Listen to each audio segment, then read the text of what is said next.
السلام علیکم میرے عزیز بچوں، طلباء و طالبات، 7ویں جماعت کے گورنمنٹ گرلز مڈل اسکول وڈی پورہ۔ امید ہے کہ آپ اچھی طرح سے ہوں گے۔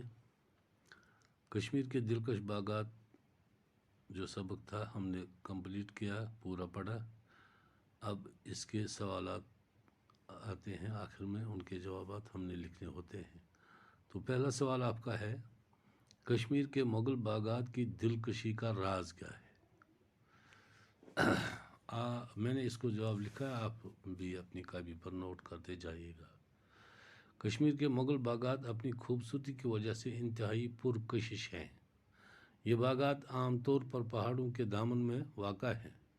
شالیمار باغ، نشاط باغ اور چشمہ شاہی پہاڑ کے دامن میں واقع ہیں۔ جھیل ڈل کے کنارے دعوتی نظارہ دیتے ہیں۔ ان باغوں سے جھیل کی اور جھیل ڈل سے ان کی خوبصورتی دوبالا ہو گئی ہے۔ تو آپ کا دوسرا سوال ہے، کشمیر کے کسی ایک باغ کا تذکرہ اپنے لفظوں میں کیجیے۔ دوسرا سوال ہے آپ کا، شالیمار باغ ہم نے اٹھایا ہے۔ تو جواب اس دوسرے سوال کا یوں ہے، شالیمار باغ ان باغات میں سے پرانا ہے۔ شالیمار باغ ان مغل باغات میں سے پرانا ہے۔ شالیمار باغ سری نگر سے 10 کلومیٹر دور شمال مشرق کی جانب پہاڑوں کے دامن میں واقع ہے۔ یہ 4 برابر طبقات کو ہم نے حصوں میں لکھا ہے، حصوں میں منقسم ہے، تقسیم کیا ہوا ہے۔ تقسیم کرنے کو کہتے ہیں۔ 4 حصے اس کے برابر کیے گئے ہیں۔ اوپر سے باغ میں ایک ندی داخل ہوتی ہے۔ باغ کا ٹاپ جو ہے وہاں سے باغ میں ایک ندی کو داخل کیا گیا ہے اور اس کے بیچوں بیچ گزرتے ہوئے نیچے جھیل ڈل سے ملتی ہے۔ باغ کے بیچوں بیچ یہ ندی گزرتی ہے اور نیچے جھیل ڈل میں ملتی ہے، جھیل ڈل کے پانی سے۔ اس ندی پر کئی چھوٹی بڑی 12 دروازے تعمیر کی گئی ہیں۔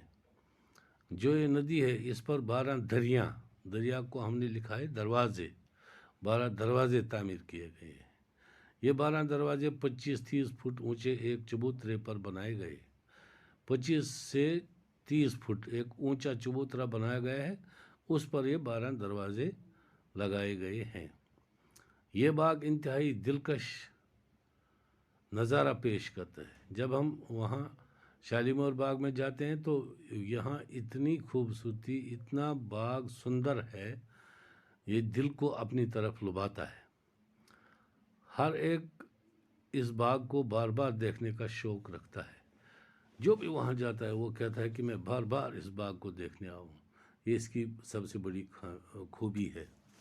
تو اسی طرح سے کل ہم انشاءاللہ 3 اور 4 2 سوالات آج ہم نے کیے ہیں، 2 کل کریں گے۔ البتہ ان دونوں سوالات کو آپ اپنی کاپی پر لکھیے اور یاد بھی کیجیے، سمجھنے کی کوشش کیجیے۔ اگر کہیں پر سمجھ نہ آئے تو مہربانی کر کے آپ فون کر دیجیے، میں دوبارہ سمجھاؤں گا۔ انشاءاللہ کل ملیں گے۔